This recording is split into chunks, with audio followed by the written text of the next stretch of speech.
على سيدنا محمد اعوذ بالله من الشيطان الرجيم بسم الله الرحمن الرحيم باب کراہیت الوحدت تنہائی کی کراہت۔ آج کے درس میں مختلف ابواب ہیں، مختلف جو ہے وہ مسئلے۔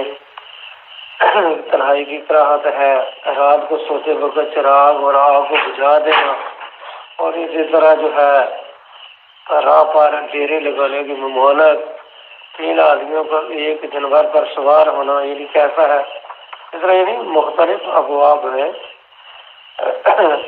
عن ابن عمر رضی اللہ تعالی عنہ قال قال رسول اللہ صلی اللہ علیہ وسلم لو یعلم احدکم ما فی الوحدۃ ما سار احد بلیل وحدہ۔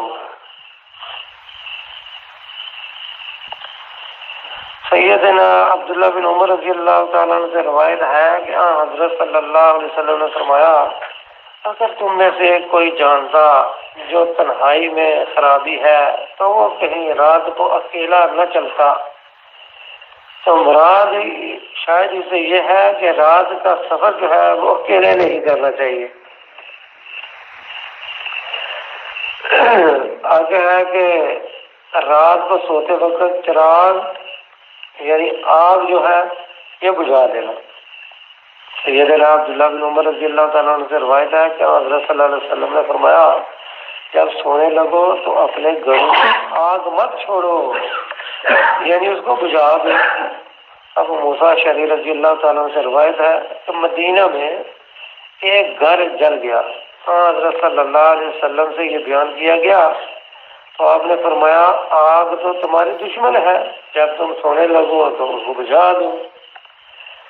جابر رضی اللہ تعالیٰ عنہ سے روایت ہے کہ حضرت صلی اللہ علیہ وسلم نے ہم کو حکم کیا بہت باتوں کا اور منع کیا بہت باتوں سے، تو حکم کیا ہم کو چراغ بجھا دینے کا سوتے وقت، یعنی یہ حکم کہا کہ رات کو سوتے وقت جو ہے یہ آگ کو بجھا دو۔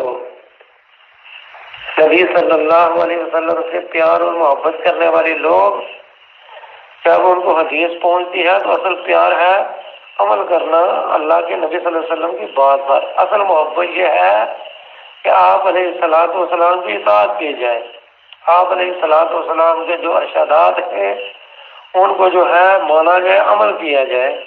یہ نبی صلی اللہ علیہ وسلم سے محبت کرنے والے لوگ جب کہتے ہیں کہ عید میلاد النبی جو ہے یا ہم اللہ کے نبی کے ساتھ محبت کا اظہار کرتے ہیں تو وہ آگ کے ساتھ کھیلتے ہیں، وہ چراغاں کرتے ہیں۔ تو یہ کیسی محبت ہے، جب حکم اللہ کے نبی نے فرمایا کہ تو آگ تمہاری دشمن ہے تو پھر آگ سے ہی کھیلا جاتا ہے۔ آگے ہے کہ باب النہی عن النزول علی الطریق، راہ پر ڈیرے لگانے کی ممانعت۔ جابر رضی اللہ تعالیٰ عنہ سے روایت ہے کہ حضرت صلی اللہ علیہ وسلم نے فرمایا، راستہ کے درمیان مت اترو اور نہ وہاں پاخانہ پھرو، یعنی نہ پیشاب کرو، کیونکہ چلنے والوں کو اسے تکلیف ہوگی۔ سبحان اللہ، دین اسلام نے کوئی بات نہیں چھوڑی۔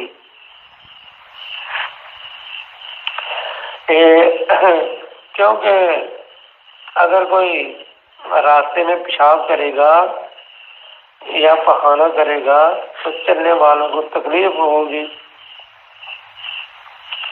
تو ویسے بھی جو ہے یہ صفائی جو ہے، صفائی الطہور شطر الایمان، صفائی نصف ایمان ہے، تو آنے جانے والوں کو کراہت ہوگی، تکلیف ہوگی، اس لیے فرمایا کہ راستے میں پخانہ نہیں بیٹھنا ورنہ وہاں پڑاؤ ڈالنا ہے، ڈیرے بھی نہیں لگا رہے تاکہ آنے جانے والوں کو تکلیف ہو۔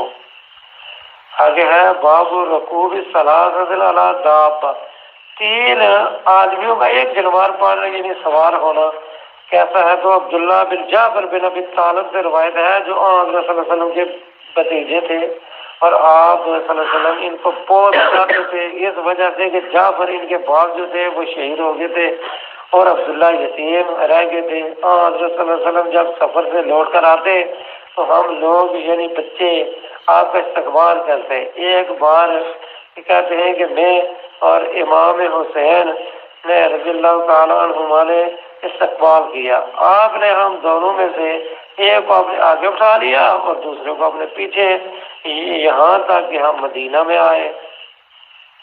جب جنوار مضبوط ہو، اس کو یعنی کہ ایذا نہ ہو، تو آدمی اس طرح کر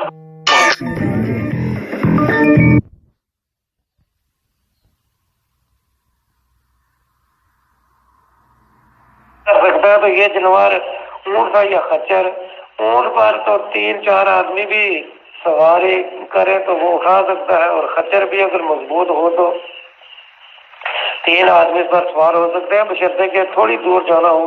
اور یہاں ایسا تھا، یہ بچے مدینہ سے تھوڑی دور پر آپ کا استقبال جو کرنے گئے تھے.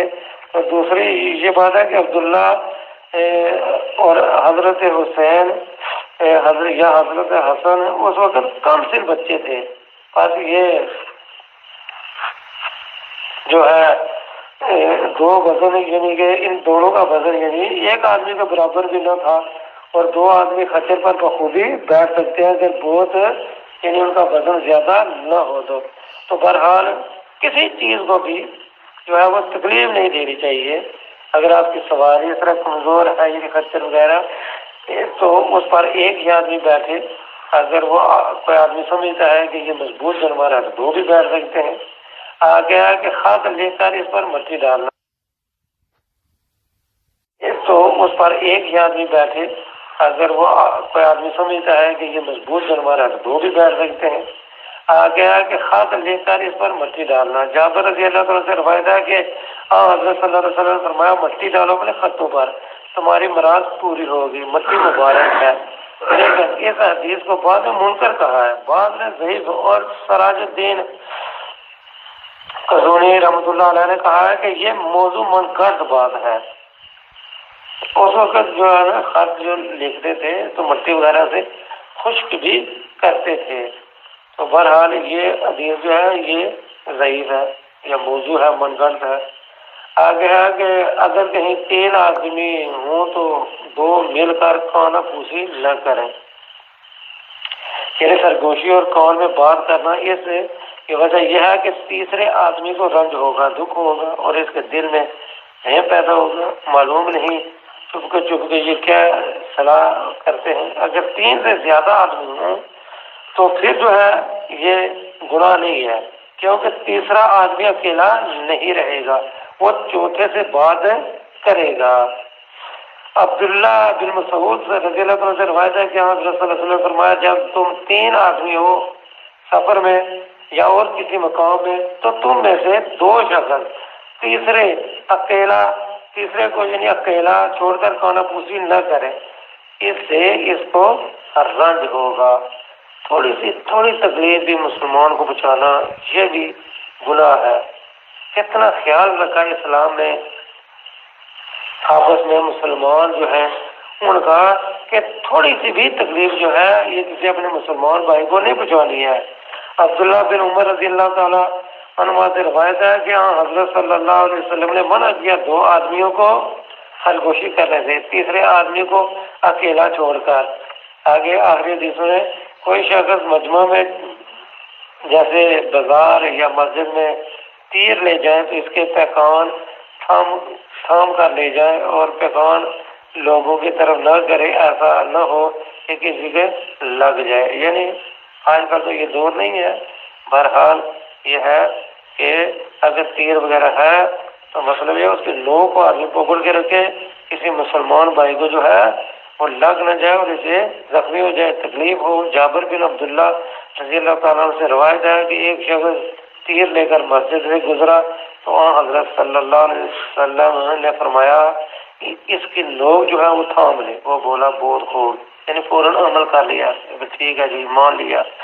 اب موسیٰ سے روایت ہے کہ حضرت صلی اللہ علیہ وسلم نے فرمایا جب کوئی تم میں سے ہماری مسجد یا بازار میں سے گزرے اور اس کے ساتھ تیر ہو تو اس کے پیکان تھام لے.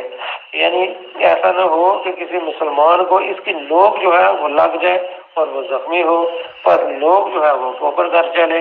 اسی طرح جو بھی کوئی بھی ہتھیار ہو کسی قسم کا بھی ہو تو یعنی احتیاط یہ ہو کہ اس ہتھیار سے مسلمان کو نقصان نہ ہو.